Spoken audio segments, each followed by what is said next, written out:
Hello, ladies and gentlemen. Welcome to Food Safety Fridays on January the 16th. It's our second one this week, and we've got Steve Gruler, who's going to be talking this week about supply chain risk assessment. Steve's all the way from sunny Arizona. We'll be having Steve in a couple of minutes, but just a few things to run through.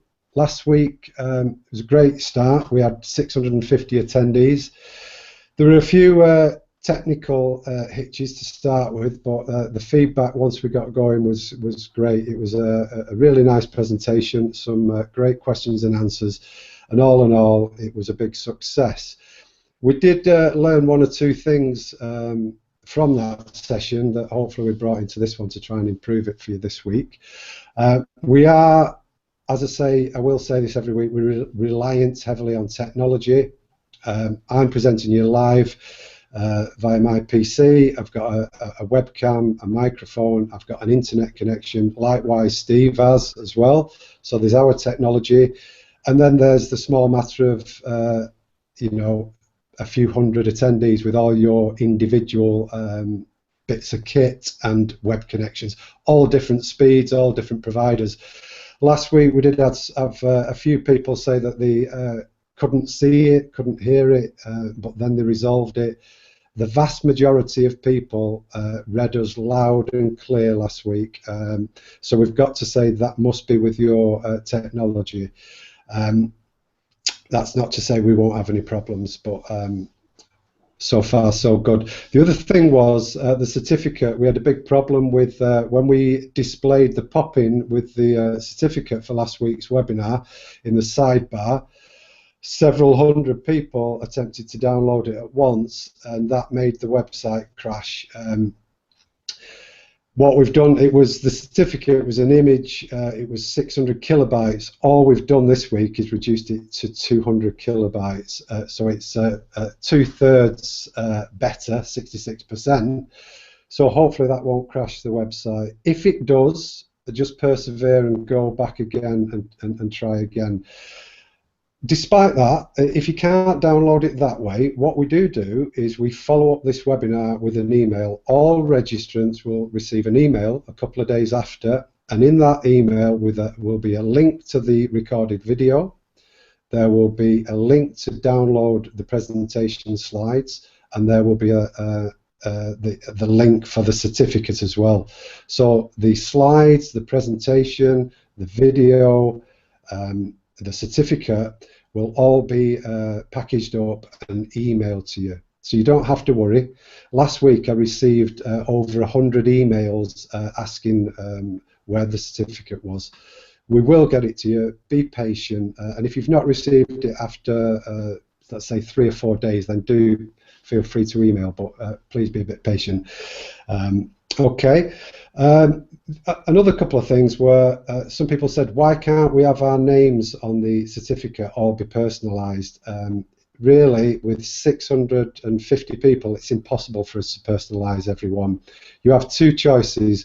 You can either print out the certificate and write your name on it manually, or you can, because it's an image, you can bring that into your graphics program and enter your name electronically. So there is a couple of simple ways that you can personalize it yourself there. So but we'd love to do it for you, but we just don't have the time to do that. The other thing is there was some confusion with the right hand sidebar. If you look at the right hand sidebar, there are some tabs there, chat, polls, attendees and pop-ins. What we'll do is at the relevant time we'll direct you to click on a certain tab. You know, at the moment you might have it on the attendees tab, and you can see there we've got 199 people in. At the relevant time, when we're doing the question and answers, I'll ask you to click on the chat tab, and then when we pop in the certificate and other things, we'll ask you to click in the pop-in tab. So it takes a bit of getting used to. It was the first one last week, so there were a lot of questions, but we'll get used to it as the weeks go by. As you know, these webinars throughout the year, almost every week we've got one. There's 45 in total throughout the year. This is the second one.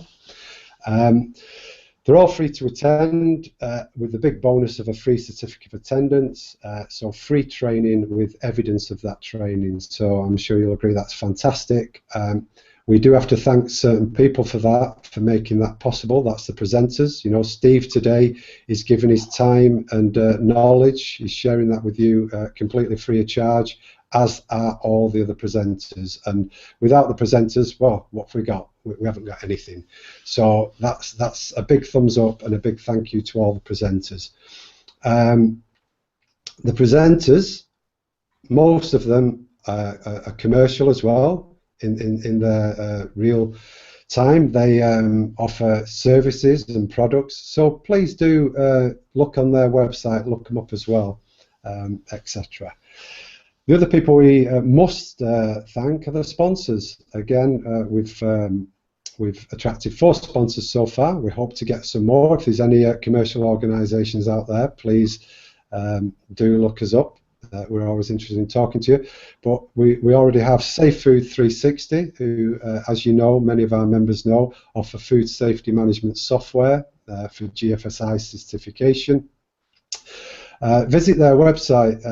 They do have lots of white papers, free download on all sorts of subjects, real technical, in-depth, good quality white papers. So get over to their website and have a look at Safe Food 360's offerings over there. Trace Analytics, they carry out compressed air testing, all sorts of services they do. They're real experts on that, and they're becoming great supporters of the IFSQM. On their website, again, they've got a huge amount of information. They've got it's called the Trace Analytics Academy, Compressed Air Academy. Again, they've got blogs, videos, white papers, all sorts of things. Please do visit their website.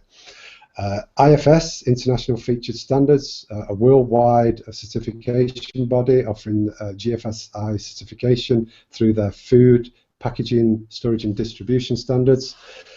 You know, if you're interested in GFSI certification, consider IFS, and also you may consider FSSC, the Foundation for Food Safety Certification. They have a suite of standards, FSSC 22,000 for food and packaging. Head over to there. They've got some updates to their standards coming out this year, and we'll keep you up to date with that. We'll no doubt be publishing some articles on that. So we'll be featuring FSSC soon. Okay. So I've thanked the presenters, I've thanked the sponsors. I've thanked Steve, even though he's not really done anything yet. But welcome today, Steve. I'll just put you on share there. Steve Gruler is President and CEO of Global Quality Consultants Inc. We're really pleased to have you here from all the way from sunny Arizona.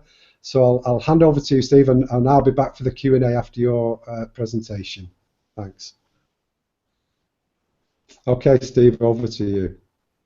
Okay. Think everybody see me okay? Everything's fine? We connected up, so. Yes, I can see you. Okay.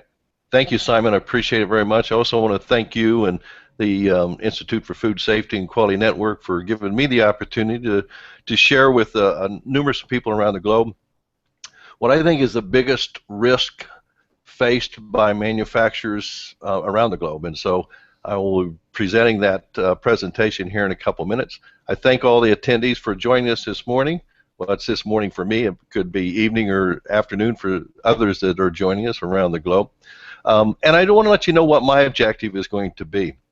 I want to challenge your paradigms a little bit. I want to challenge the way you look at manufacturing and supply chain risks, share with you some things that I think we need to do to compete in 2015 and beyond, and go from there. I know that there are probably a lot of questions come up.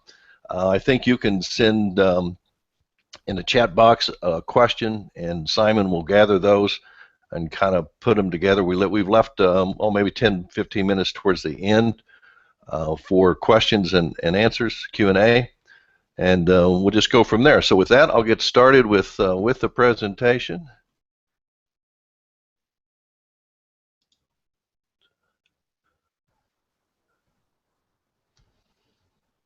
I'll let you know, when we can see that. Yeah, we can see that. We can all see that, Steve. So you're fine. Well, let me tell you a little bit about Global Quality Consultants, a quick advertisement on us. We're a management consulting firm. We focus on enterprise risk management, crisis management, food safety, and quality assurance for companies of all sizes. We customize our systems, tools, and techniques to seamlessly fit within an organization. Not only the design of the systems and tool we feel is important, but it's got to fit the culture, the risk profile, and the nature of the individual companies we're working with. Fundamentally, we spend our time helping companies with integrated systems and skills and tools that allow them to identify, manage, and mitigate risk to their brand. And we'll be talking about one of those risks today, a supply chain risk, which, as I've said earlier, I think is one of the biggest things we face. Here's our menu. Our McDonald's menu is kind of our services. You can see we work heavily with comprehensive risk mitigation plans. We do crisis simulations. We like to really pressure test the crisis plans that folks have, because we think crisis plan is if these preventing things we're talking about don't work, you've got to be prepared to handle the issues as they come up. We look at proactive risk mitigation, obviously food safety and quality assurance information. Brand risk, it's interesting. I believe we're exposed in this point of time in history is to the largest risk environment we've seen in the history in the past 50 years. Whether it comes from cyber attacks, we see that happening all over the place, growing consumer dissatisfaction, which is becoming huge, and the consumers are driving a lot of dissatisfaction and putting pressure on our regulatory agencies to take more actions. Regulatory agencies around the globe are taking very aggressive actions in that manner to control food safety and aspects and meeting the needs of the consumers. Another one is huge is digital media. Most companies I work with, almost all companies I work with, have not got the grasp or understanding of the power of digital media. A lot of the C-suite says, yeah, you know, they recognize it's there and it's going to last. And I kind of chuckle and say, not only is it going to last, it is the mode of communication today. So as a company, I encourage everyone to understand the power of digital media, the need to understand how to play and run the rules of social media and go from there. And then there's the unknowns of global supply chain. Our supply chains has exploded in the last 10, 15 years, and along with that is the risk has gone beyond that aspect of it. Let's look at supply chain risk a little bit, and let's look at where we typically, or most organizations, look for brand risk. You know, we look within our facilities. We look at our processes, our product. What products does our risks are inherent to our product? Is it microsensitive? Do we have an allergen concern? Where do those risks come from that would affect our brand and our organization and our companies? We look at regulatory, but typically we look at regulatory in the fact of 15, 20 years ago, from just looking at the printed regs, look at the aspect of maybe a government inspection. Today's government inspections in the U.S. have changed from an inspection to an investigation. They're very sophisticated in identifying potential hotspots and coming in with very aggressive investigation to mitigate for their perceived damage to society. Consumer and customer complaints, we usually look at that. Matter of fact, many companies use consumer complaints as their key metric of food safety and quality. I think that's critical information and that companies need to have, but I always caution them that it's just the tip of the iceberg. It's really a reactive metric.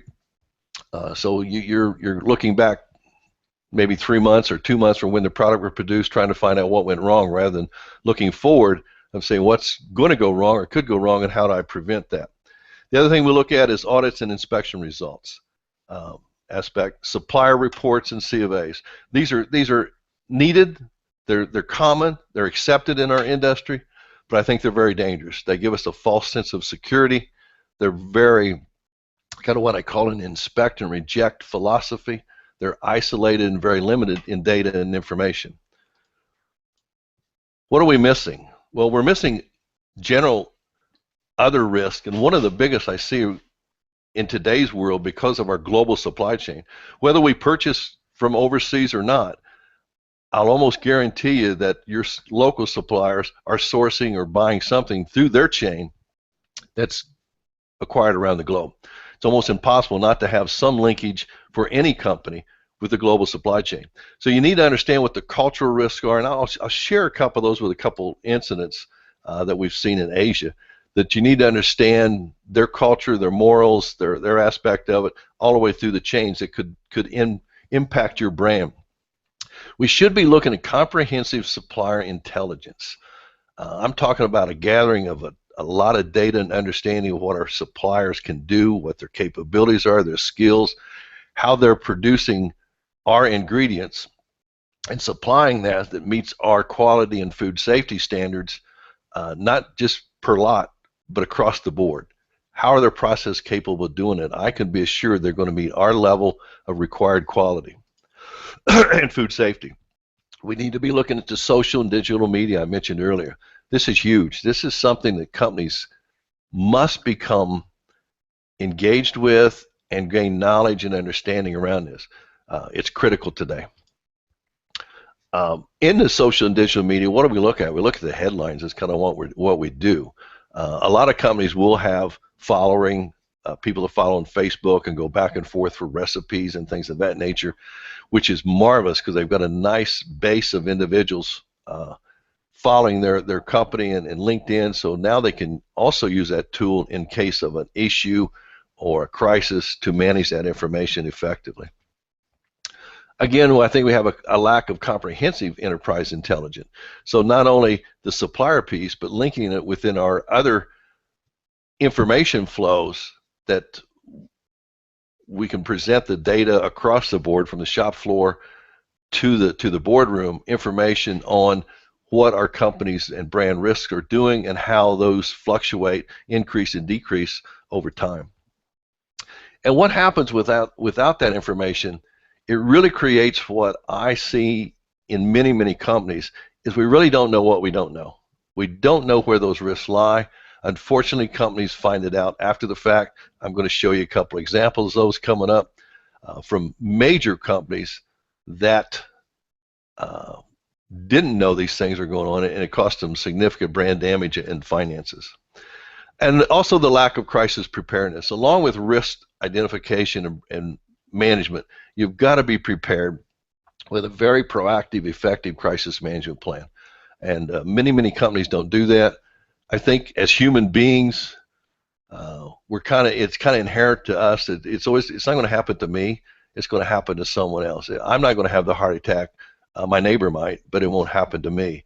I've got a very well-recognized brand. I'm the #1 market share in the U.S. Why would something happen to my brand and product? It'll happen to the other guy. So I think the preparedness piece of it is critical. Not knowing what you don't know is one of the largest risks, along with it goes right along with the supply chain I'm talking about. If you don't know it, it's not recognized, and obviously you can't manage or mitigate. It leads to decision making with incomplete, non-representative data, and our whole process kind of does that. If you look at what we talk about of C of A, audits, that's not comprehensive data. It's a point in time. It's an inspection. It's just one data point out of thousands or millions of data points. So we're making decisions, critical business decisions, critical risk decisions, based on that non-representative data. The use of what I call inspect and reject based tools and techniques. Our whole food safety system is set up on it. It has been for 50, 60, 70 years. And I think where I want to challenge you as leaders within your organization, is that appropriate, or is that approach designed that's going to meet our needs today? I don't believe it does, and I'll share with you some ideas and thoughts of what can meet those needs. What should we know about our suppliers? their principles, their ethics, their risk mitigation skill sets?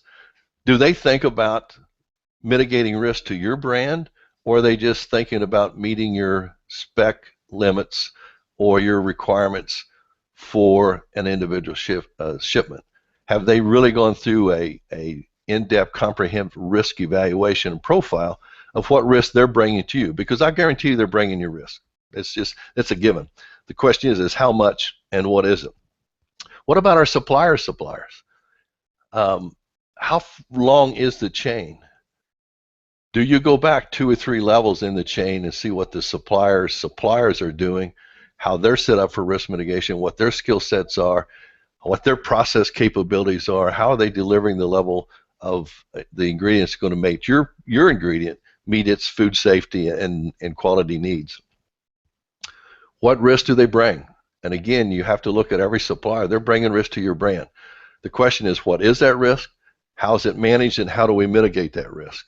And that's key. I mean, is the risk mitigated by our supplier? Hopefully that's the most cost efficient way, and hopefully that's the right way.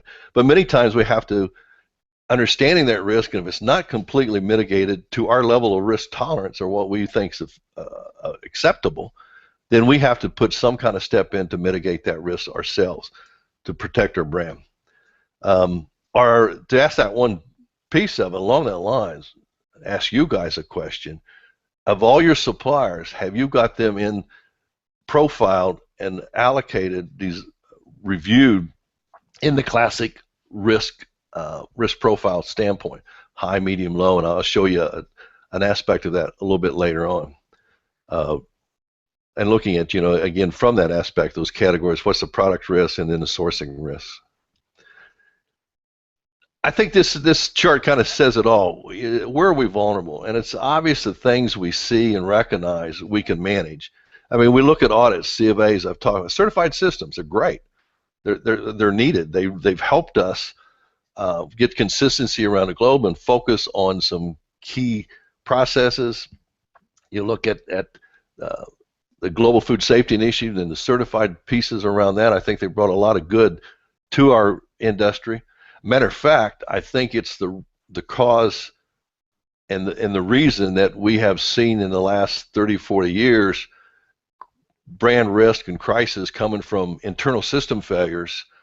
Now that's shifted to external, which is suppliers and things of that nature. It's more the culture, the regulatory risk, the things I talked about. That's external to our organization. And that fundamental shift from internal disasters to external disasters, I believe, is largely due to things like global food safety initiatives, certification, and that nature. But what we need to do is be able to lift that iceberg out of the water and look at those unknowns that I've talked about. And then there's some things, if we focus on, can clearly be done. Let's look at some of the headlines. Again, I talked about the majority of recalls that bring severe brand risk are attributed to the suppliers. That has shifted. And I'm just going to show you a few of these things as just kind of give you a flavor that kind of supports this piece. I don't know, for those around the globe, know much about the Peanut Corporation of America. They were out of Georgia. They've supplied peanut products to many, many companies. They've just been found guilty of knowingly shipping product for years and months and stuff that was contaminated with salmonella. They've not only been found guilty, but they've been sentenced to prison. I think there's 3 individuals have been given their sentences, and they're now in prison. As you can see, the recall, and by the way, I think this recall was found by consumer complaints going back through the government investigating and finding out this issue, which you talk about reactive and an interesting approach, how all of these companies did not recognize this risk, find the risk, and mitigate the risk. It got started through consumer complaints, and you see illnesses. There was at least 550 people sickened through this, and may have been up to 8 people killed. So there's a risk that once it's exposed and we look at it, it's pretty obvious. And let's see, there we go.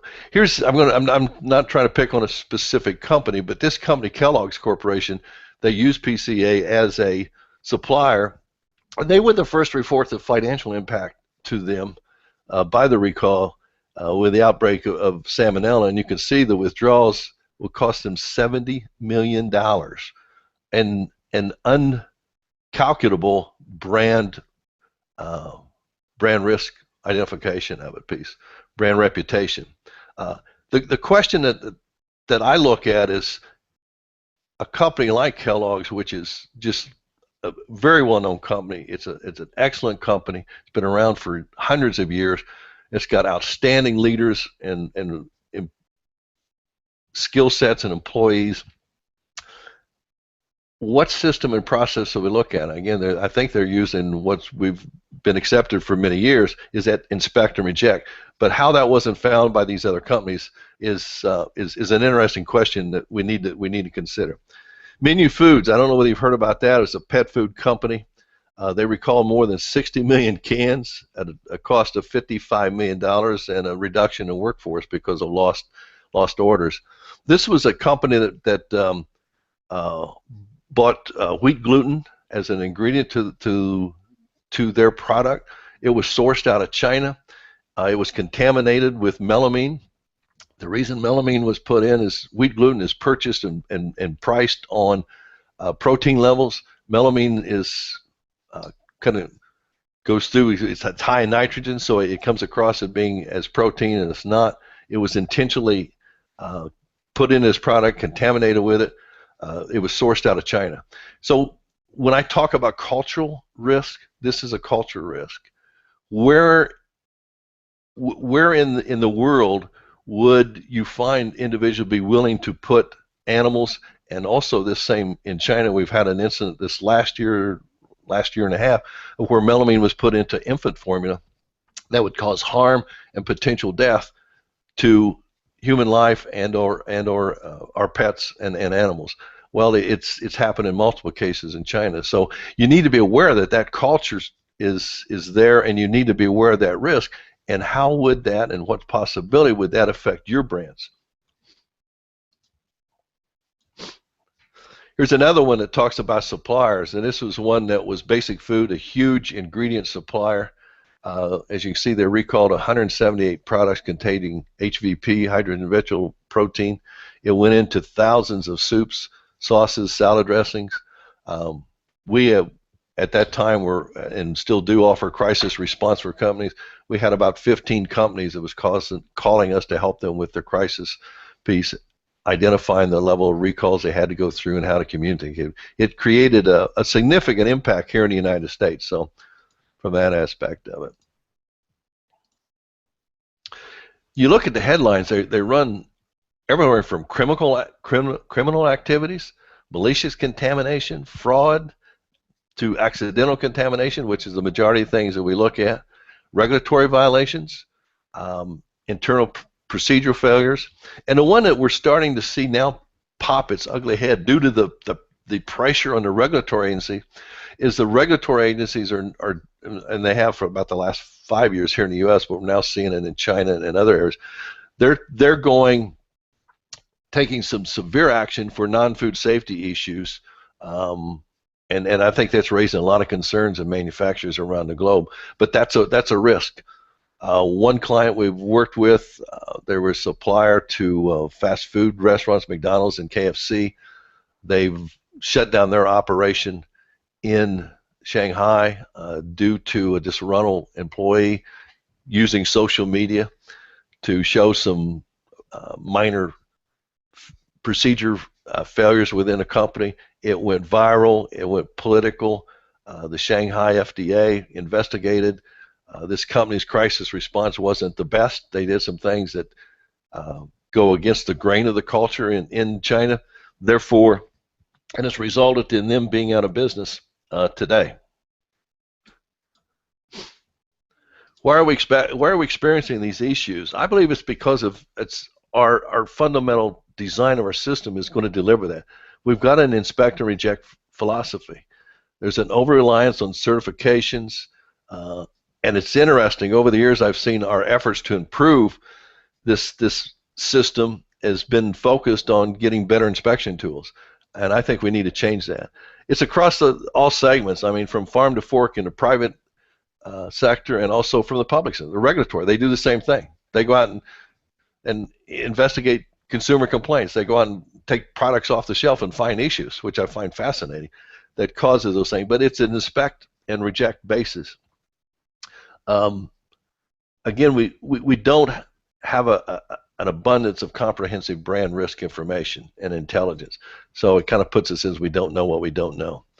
The biggest message I think I can leave anyone, and my biggest concern, is that inspection-based system cannot meet our growing demands for today and in the future. We as an organization must shift from this inspect and reject philosophy into more a predict and prevent philosophy. And again, we're kind of inept in digital media when it comes to organization. I know my kids are much more astute to it than I am, but however, organizations need to understand that as it is today's form of communications. Here's what I was talking about, the risk-based approach. To me, the fundamental first step is to categorize all of your suppliers based on various aspects of it. Are you microsensitive? Do you have an allergen feed? What's the risk? Is it high? Is it medium? Is it moderate? Is it great risk? Is it low risk? But now you can categorize those things. You can now start focusing on those high-risk areas to start collecting more in-depth intelligence so you can manage and mitigate those risks to your brand. Just to give you a comparison of what I consider inspect and reject, this is just an example of maybe this is a lot shipment coming into your organization. What do you think the odds are you're going to find that defect, that red cube? Slim to none, right? It will be found. Unfortunately, it'll be found by your consumers, and that will have the potential of bringing significant risk to your brand and a crisis on hand. There are different tools, and here's one. We just now found that risk. We didn't see it particularly, but we do know that there's a defect level, a potential risk, defect levels at a specific amount, 1 to 2%. You can see on each side of it. We are receiving over time product that does not meet our quality or food safety standards from this supplier.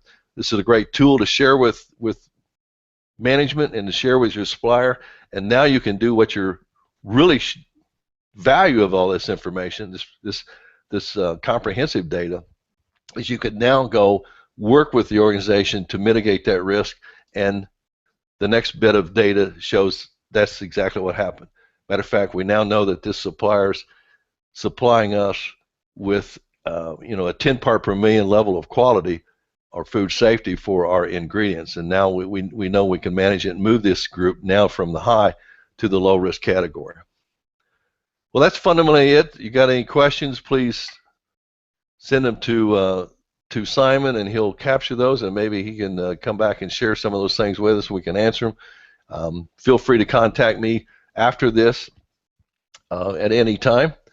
If you got any other questions, I'm available for that, so feel free to do that. You can go to our website and get my email and contact us from there. So I want to thank you for your time and effort, and Simon for putting this together. I also want to recommend to all of you that I think Simon has done a marvelous job of putting together a great program this whole year. Please review the other speakers and their topics. There's some very solid things coming up. I know it's on the website and the schedule, so I encourage you to engage. And thank you much for your time today. Thank you, Simon. Right. Thanks very much for that, Steve. Right. Hopefully now we'll move on to some Q&A. I have got 1 or 2 questions. Tracy Barracks White has asked, how can we assess our supply chain risk? So that's obviously we know it's a risk. We're concerned about it. We're worried about it. What can we do about it? How should we go about that?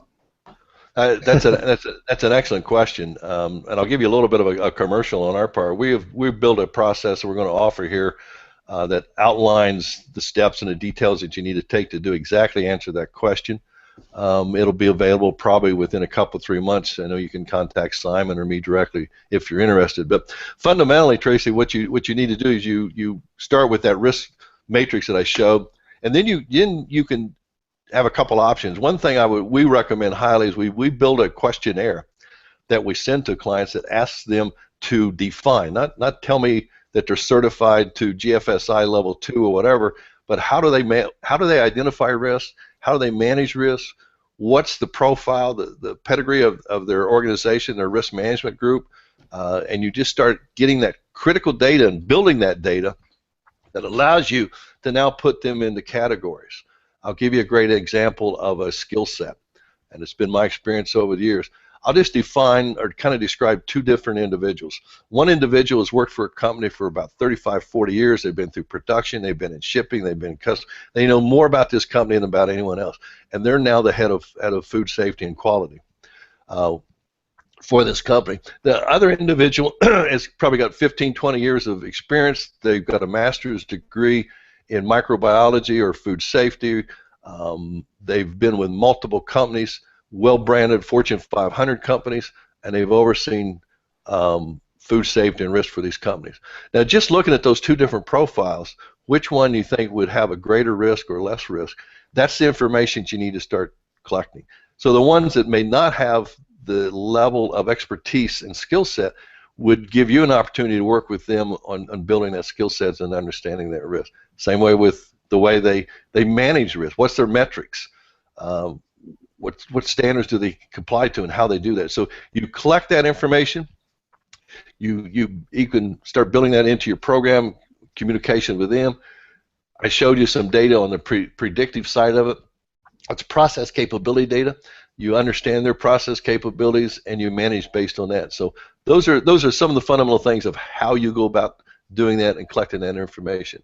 By the way, that process capability number can turn into a very solid metric that shows part per million level of quality, or the number of suppliers you have meeting your part per million level of quality or your food safety aspect, and it's a great metric that can be shared all the way up to the C-suite. Steve, we have another good one, interesting one from Melissa, and she's asking, how do we analyze the supplier risks of the original supplier when dealing with an uncooperative or difficult intermediary supplier? So you're buying basically from you can't get at the original supplier, you're buying through somebody who's uncooperative to an intermediate. So like a broker? Yeah, something like that. Broker. Yeah. Well, I think that the first thing is just the fact that you recognize that, and that is a significant risk. So if they're keeping critical brand risk information and management information from you, I think that brings up another issue. Is that the way you want to go about acquiring that ingredient? So I would question that and look for other alternatives. I'm sure there should be alternatives, but if this is the only one you can deal with, then I would be working with purchasing, our senior management team, to engage with this broker and share with them in real terms that hits their monetary value of the importance of getting this risk information. If a company or an organization is not willing to share that with you, I mean, that's a huge risk. That's a big red line in my mind. Why would I be asking, why are we doing business with these folks, and what's our alternatives? Yeah. Evangelos said, a first-party audit is necessary for suppliers' risk assessments. Is it necessary to get in to see them? What do you think about it? What do you think about, Steve? Let's say certificates of analysis and things like that, or certificates of conformity versus actual go and look and see. Well, I think the answer, my direct answer to that, it's not an either or. I think they're both. When I talk about over-reliance of certificate analysis and audits, I don't want to send a message, I apologize if I did, that you don't need those. You absolutely do, but they're just one portion of the pie. You need to look at those audits. Matter of fact, I think the mistake a lot of companies make is, and I understand it, I did it for years. I mean, I worked in private industry for 35 years, global head of quality of 2 Fortune 500 companies, and I did the same thing. We looked at third-party audits, and we ranked the supplier based on their audit results. I think companies need to, based on their risks profiles and stuff as suppliers, design their own audits. If you want the third-party audit, go in and get that information, and that's part of that gathering of comprehensive intelligence. I think it needs to be there. Certificate of analysis, I think, are important, but you need to validate them. You need to make sure that they're correct and understand what they're representing. Typically, they represent, here's your specs, we're within your specs. It does not say what the process is capable of. It does not give you a level of quality. Is it, are you going to meet that each and every time, or is there a chance I'll get something that's going to be a little bit out of spec and whatever? So, but that's the information I think you need to go after. So it's not either or. It's comprehensive. It's all included. So you need additional information. What I'm saying, based on what we typically look at today. Yeah. Thanks for that, Steve. It's not easy, is it? I mean, with extended supply chains, often across country geographic borders these days, the world's becoming smaller, and we're sourcing products from further afield, and often, you're buying this material from a certain supplier. They may have an ingredient or several ingredients that come from, and they may even buy a single ingredient from 2 or 3 different suppliers, and they outsource that to somebody else when they're busy, and it becomes very, very complex. And how can a small link in the supply chain, like a small supplier, how can they manage that efficiently? Well, I think it's the process that we talked about. I know it's overwhelming. Or can be overwhelming, but I'll give you a real life example of where I've got personal experience in this, and where I live what I'm talking about, and I believe it. As I was global head of one Fortune 500 company, one of my first initiatives was to understand supplier risk. So I sat down with all the purchasing and everyone, and we asked ourselves about what risks do they bring. Well, we didn't know. So what we did, we put together, I think, a very pragmatic questionnaire and sent it out to all the suppliers. We put together a nice little brochure talking about our quality, our food safety. Here's our principles. Here's what we expect. We want to manage to part per million level quality. Here's the techniques that we use to do that. So we sent it out to our suppliers and let them fill in the information. We had about 350. As they came in, we reviewed them, and it was interesting. It went everything from, wow, these guys are scaring us to death with what they're saying. They're actually putting us at more risk than we thought, so we put them into a category, to, wow, these guys are great. They're doing some stuff that are fantastic, and I want to go learn from them. So it's just going through that process, and then now starting getting data. I'll give you a real quick piece on the process capability. We've got standards that the suppliers or the co-manufacturers need to meet. So we ask them to take, maybe a sample, 4 or 5 samples every 2 or 3 hours, and do analysis on them. So they'll give you the result, whether it's moisture, pH, protein, whatever the piece may be, micro. All they have to do, what we also used to do, is looking at that part per million quality for those suppliers. We'd ask them to put it in a spreadsheet. They'd send it to us. We'd cut and paste into a very proactive SPC tool, and immediately we'd pull up those charts, those process capability charts, and we'd tell whether we got an issue or not. Again, you're starting to collect comprehensive risk-based data, and it's like the old adage we've heard for years: how to eat an elephant is one bite at a time. But you got to have a process, a good effective tools and techniques and understanding to be able to engage and start peeling that risk onion back. Why do you want to do this? I mean, you brought up this point that goes back to the menu foods. They bought their wheat gluten on the spot market through brokers. It cost them $70 million and a reduction in force, and almost put them out of business. There's the reason you might want to do that. Again, each company's different. Each company has a different risk profile, but in essence, these things are happening around us. I encourage the audience to look at their internal piece. It's not as overwhelming as it seems. I know it seems overwhelming, but it's not. It's a very solid process, and again, we're going to document that and offer that process to folks here within the next couple months. But it's it's a lot simpler than one imagined, and the amount of knowledge you gain is priceless. It really is. You'll be shocked and surprised, both pleasantly and not so pleasantly.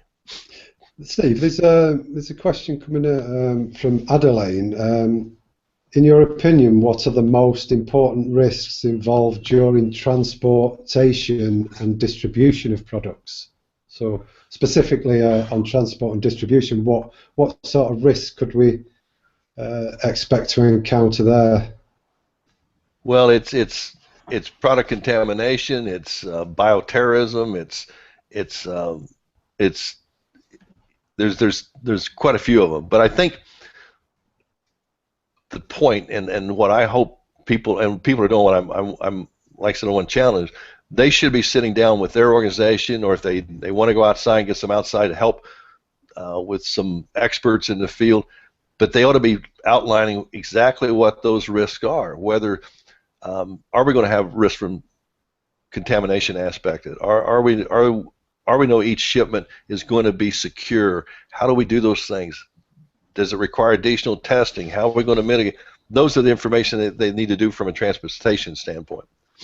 And the other piece is, if they're importing from outside the U.S., I think they're all aware that in the U.S., our FDA has increased their inspections and requirements for importation, and actually going all the way back to the facilities to look at some of these facilities, and they have to fill out forms and aspect and possibly audits for high-risk products coming into the U.S. So they at least ought to be aware of that and know that they're not going to have issues at the dock. So. Yeah. Slightly different. I mean, this always does come up. Senior management, the head honcho of the organisation, very much focused on the finances, maybe short-sightedly. How do you please elaborate more on the cultural issue involved in risk assessment of supplier? How do you convince management of such without coming out as being, well, racist, it says, but I don't know whether that is the right term or not, but that's the question. How do you convince top management that it's an important thing to do? Well, I think it's you've got to have the right conversation with management, senior management. Many companies talk about audits, inspections, C of A's. We're in spec, out of spec, our product's good. That's all well and fine, but they can't put their hands around that. You need to be talking in terms of risk. You need to quantify that risk. You need to share with them not only that we've got more risk than we think we've got, or we got less risk than we think we do, and here's what could destroy our brand. Here could be the impact of that, but more importantly, here what we want to do to mitigate that. I mentioned the process capability tool. In both of these companies I talked to, that I was global head of quality for, we did exactly that. We turned that into a company metric, not only for our suppliers, but our internal processes. And a real quick, I'll try to make this a short story, but the impact to me that knew that it worked, and it addresses the issue of breaking that barrier with the C-suite. One company, we just had consumer complaints, and I was known as Mr. Quality, ran in the CEO. He asked me one day how quality was. I said, it's good, and the complaints are down. And then I got in the elevator and thought, boy, that was really exciting if I was in his shoes. Once we implemented this process capability and started managing to 3 different levels of quality and food safety and issuing his report, I ran into him years later, or time later, same question. I said, well, as you know, our last quarter reports are Class A specs, and he says, yeah, those are the ones that make me nervous. Those are the ones that can really put us out of in a crisis situation or damage our brand. I said, we're managing those. 78% of our processes are meeting our 10 part per million level of quality and design. And he corrected me and said, well, it was not 76.2, it was actually 78.3. So now that told me he valued that. It's something he sees. It's on his dashboard, or she sees, the C-suite sees. It's a management tool. And that's exactly the approach at that. Business risk management tools. It's not a QA function necessarily. Yeah. I think one of the things is that I suppose that you should try all different angles. If the big boss, which they are, that's what they're meant to do, is to hold the purse strings and be interested in money. Liberally spread a few of those big recalls about the place. Leave one on his desk, the Kellogg one or the peanut one, showing the amount of money that's involved when things go wrong, trying to correct it. There's more than one way to skin a cat. So sometimes trying to show procedures or things like that don't float their boat, but just tell them how much money is involved with some of these recalls, and hopefully they'll take heed before it comes to bite them. Let's see if there's any. I think, just to your point, Simon, I think you're absolutely right, but I think we shouldn't lose track of the fact that the C-suite are much like we are. They'll agree that we need to predict and prevent and reduce risk to our brand, but the question is that we're seeing in this: how do I do that? How expensive is that? Is it feasible? Yeah. And those are the things you've got to be able to answer and show and demonstrate. Absolutely, it's feasible. It's not costly from that aspect. The costs clearly outweigh the benefits, and that aspect of, because that's exactly what they're wanting to know too. Yeah, yeah. So it's having a process for being able to do that and going about it in a methodical way and using data and making sure that you root and branch go through your supply chain. That's correct. Okay. Absolutely. Let's see if we've got any more. Again, one about food transportation. How do you handle a supplier who supplies bigger companies? You see signs of quality risks associated with their products, and you discover they monopolize that market. Well, I'm not sure about that. I'm not sure what that question is, but no. Hopefully, if they do bigger companies, they're going to be better equipped to engage with you around the risk identification management than most companies, than the smaller companies can. Yeah. Do you believe, Steve, that GFSI certification, which is now growing throughout the world, especially in the States, do you think that is in some part improving the situation with the requirements that are mandated in those standards? Oh, absolutely, absolutely. And I think that's what I was trying to address or stated earlier. I think it's the proof in the pudding to me is it's helped companies organize internally in systems, procedures, and standards. Although I think they're trying to get more into the in-depth risk-based approach that I'm talking about, as also as the government. But I think that's what's transitions from internal failures to external failures where the risk has shifted. So absolutely, I think they're great. Encourage people to keep doing them. They've got great value. I'm not saying again that you shouldn't do those things. I'm just saying that that's not the answer. That's not the end of all. You need a broader sense and broader base of knowledge. Yeah. So they may be things like GFSI certification, certificates of analysis, specifications. They're all sort of prerequisites that you might ask for, but they are not, let's say, a cop-out from doing the hard work that's necessary. More hard work is necessary than just accepting a certificate or a piece of paper, whatever that may be. Because one person, Kevin, has said here, isn't the concept of the GFSI based audits so that we do not have to go out and audit every company, It is, and I think that's great. They should do that piece. But again, what is an audit? It's one day somebody goes in and it's usually announced, and they look at their systems, their processes, their tools and techniques.